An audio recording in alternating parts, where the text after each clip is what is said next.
Picture a hunter who never misses, a ghost who materializes outside synagogues, restaurants, cultural centers, fires, vanishes. For 6 years, this phantom moved through Europe's capitals, leaving terror in his wake while every intelligence service on the continent searched for him in vain. They called him the Red Wolf.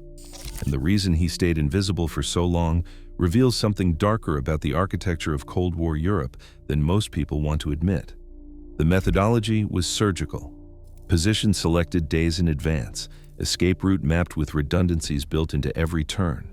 The weapon zeroed for specific distances, specific angles, wind speed calculated, light conditions accounted for, then the wait.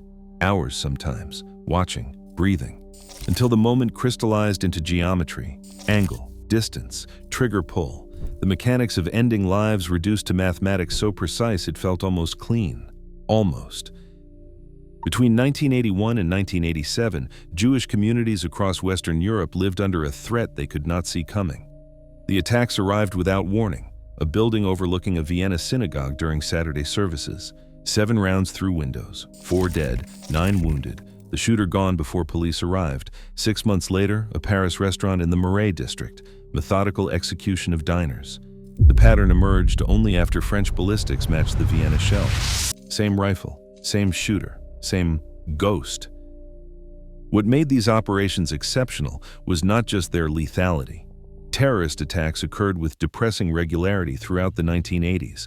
Bombs on buses, hijacked aircraft, shootings at airports. The landscape of political violence had normalized atrocity to the point where body counts became statistics and outrage became routine. But this was different. The precision, the patience, the complete absence of the operational footprint that usually allowed intelligence services to trace attacks back to their perpetrators. Most terrorist operations leak. Someone talks. Materials get purchased from suppliers who keep records. Safe houses are used by multiple cells. Communications get intercepted. The infrastructure required to sustain violence creates vulnerabilities that skilled intelligence work can exploit. But a lone operator with professional training who minimized contact with support networks presented challenges that conventional counterterrorism struggled to address. The man executing these attacks had been born in Lebanon's refugee camps in 1953. He grew up watching the permanent impermanence of displacement, tents that became homes, homes that never became belonging. The camps bred anger, but they bred different kinds of anger. Some burned hot, immediate, explosive. Others crystallized slowly into something colder, more patient, more dangerous. He joined the Popular Front for the Liberation of Palestine as a teenager.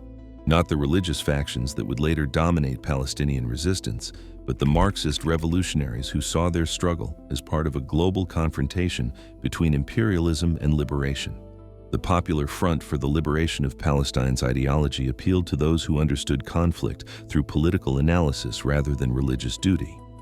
Class struggle transplanted to national liberation, theory hardened into bullets. His aptitude caught attention, not charisma or leadership or ideological commitment, technical capability. The kind of cold competence that instructors recognize in students who don't flinch when pulling triggers.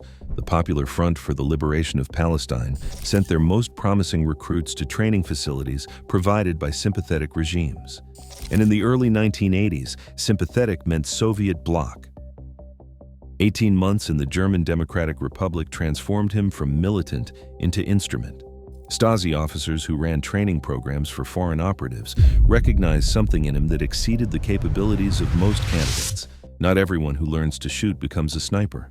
The physical skills can be taught to anyone with reasonable coordination and patience. But the psychological profile required, the ability to wait for hours in uncomfortable positions watching a target through a scope and then compress consciousness into a single instant of lethal action without hesitation or remorse. That is selection, not training. The curriculum covered more than shooting. Urban infiltration, counter-surveillance, document forgery, escape and evasion in hostile environments. The complete toolkit of a state security apparatus applied to operations that would be conducted not for a state but for a cause that existed in the gaps between states. When he returned from East Germany, he possessed capabilities that few terrorists in any organization matched. And he had access to something even more valuable in divided Europe, sanctuary. The geography of Cold War Europe created operational possibilities that terrorists exploited ruthlessly. Strike in the West, where targets were plentiful and security was complicated by civil liberties. Escape to the East, where Western intelligence could not follow, and communist regimes provided protection to groups aligned with Soviet interests. The border crossings that divided the continent were not just political barriers. They were shields that conventional law enforcement could not penetrate. Vienna fell first in September 1981. The sniper position had been prepared during reconnaissance visits that looked like tourism. The building was selected for angles and egress. The weapon was brought across borders that did not screen for such things as carefully as authorities would learn later. The shooting itself took minutes. The escape lasted hours, but it succeeded completely. Austrian police recovered ballistics but no leads. No witnesses could identify a shooter who never got close enough to be seen clearly. The attack pattern that developed revealed someone who understood that terrorism was not just about body counts. It was about psychology. The randomness was the point. Any synagogue could be targeted, any restaurant, any gathering place. The threat became ambient. Everywhere and nowhere, Jewish communities across Europe faced a choice between visibility and security, and visibility was part of the point of existing. You cannot be a community if you hide. Israeli intelligence agencies tracked terrorist threats with resources that few nations could match. Mossad, Shin Bet, Amman, multiple services with overlapping mandates but a unified purpose, protecting Jewish lives wherever they were threatened. The attacks in Vienna and Paris triggered intensive intelligence collection efforts, human sources in Palestinian communities, electronic surveillance of known terrorist communications, liaison with European services who shared information even when diplomatic relationships remained complicated. But the Red Wolf stayed invisible.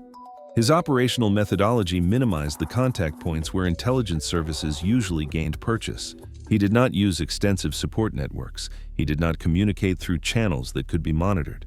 He did not claim credit for attacks in ways that could be traced. The only evidence he left behind was bodies and ballistics.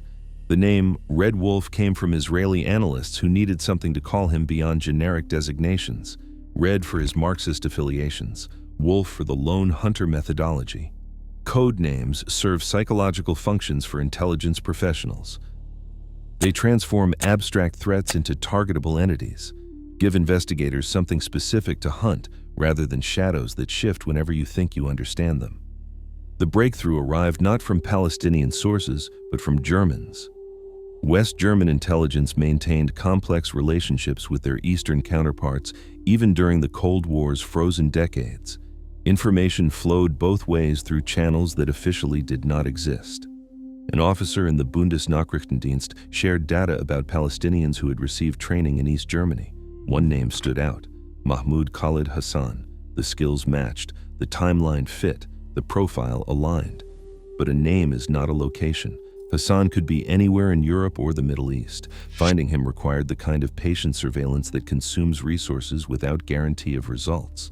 Mossad assigned teams to track Palestinian networks in major European cities, not looking for Hassan specifically, but looking for anomalies, people who appeared and disappeared, financial transactions that suggested support for covert activities, the kind of intelligence work that produces mostly nothing, but occasionally produces everything. The patient accumulation approach worked. Fragments of information collected over months began forming patterns. A Palestinian matching Hassan's description was spotted in Brussels before an attack there. A safe house in Athens connected to Palestinian networks showed signs of recent occupation. Border crossing records were analyzed for patterns. Hotels were checked for registrations under known aliases. The investigative net tightened slowly. By late 1987, Israeli analysts believed Hassan was operating from Berlin. The divided city offered everything a professional terrorist needed. Multiple border crossings allowed rapid egress. Large Palestinian communities provided cover. East German protection was available if needed. And targets. Berlin's Jewish community had rebuilt itself after near-total destruction during the Nazi era. Their existence was defiance. Their visibility made them vulnerable. Confirmation came through surveillance that detected Hassan in West Berlin in December 1987. Photographic comparison with images from German Democratic Republic records confirmed the identification. The certainty threshold was crossed. Now the question became not whether, but how. Conducting an operation in Berlin carried risks. The city was international, heavily monitored, and diplomatically sensitive. Any operation would need to be decisive and clean. Mossad's Caesarea unit planned the mission with the obsessive attention to detail that characterized their work. They studied Hassan's patterns. They identified his apartment. They mapped his movements. They built contingencies for every variable they could anticipate. The approach was direct. No sophisticated surveillance, no prolonged setup. Find him, corner him, end it. January 1988, snow fell on divided Berlin. It was cold enough to keep people indoors, and the streets were quiet. Hassan returned to his apartment near Kurfürstendamm after dark. He didn't notice the surveillance team that had tracked him all day. He did not see the operatives positioned in his building's stairwell. The confrontation, when it came, was not dramatic. Professional operators neutralized a target in an enclosed space. They used suppressed weapons, controlled violence. Hassan had spent years learning to kill from distance.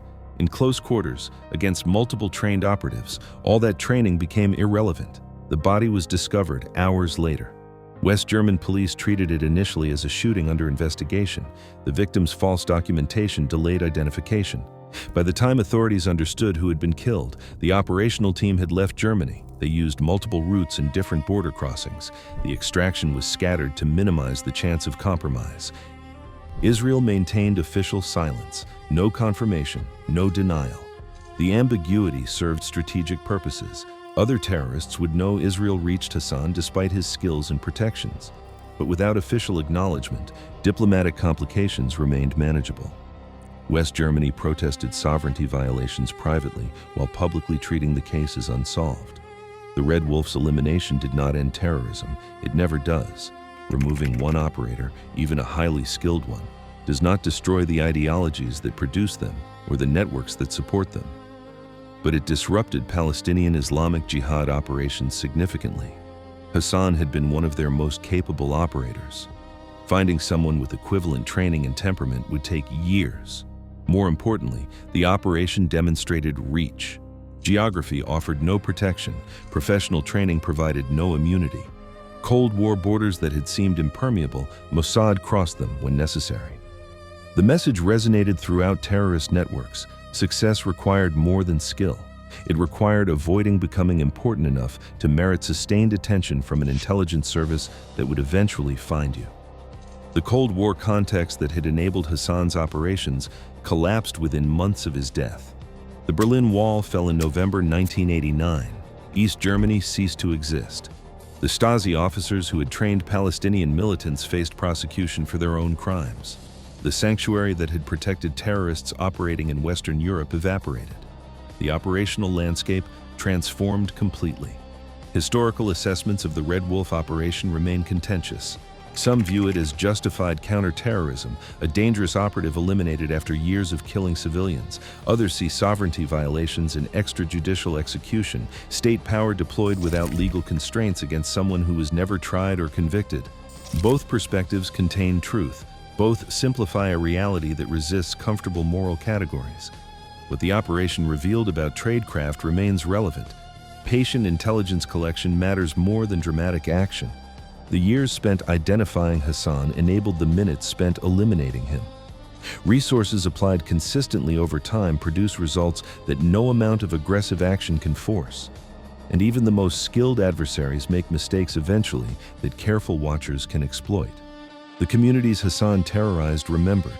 Survivors carried scars. Buildings damaged in his attacks were repaired, but memory does not rebuild as easily as walls. The synagogues continued services. The restaurants continued serving. The cultural centers continued their programming. Resilience against terror is its own form of resistance, refusing to disappear, refusing to hide, living visible despite risks. For 6 years, Mahmud Khaled Hassan operated as Europe's most effective terrorist sniper. Training provided by East German intelligence, protection from Cold War geography, skills that made him nearly invisible to the intelligence services hunting him. But invisible is not invincible. Mossad's patient investigation eventually placed him in West Berlin. And on a January night in 1988, the Red Wolf learned what every hunter eventually learns. Someone is always hunting you. What do you think enabled Mossad to finally succeed after years of failed attempts? Was it superior resources, better intelligence, or simply the patience to sustain a hunt until the target made the mistake that gave them their opening? Share your thoughts in the comments. If this investigation into Cold War terrorism and intelligence tradecraft gave you new perspectives on how covert operations actually work, hit that like button and share this story. Subscribe to the channel, because we're diving deep into the operations that shaped modern intelligence work, the missions that succeeded, the ones that failed, and the lessons both taught. Hit the notification bell. The next buried operation is waiting to be uncovered.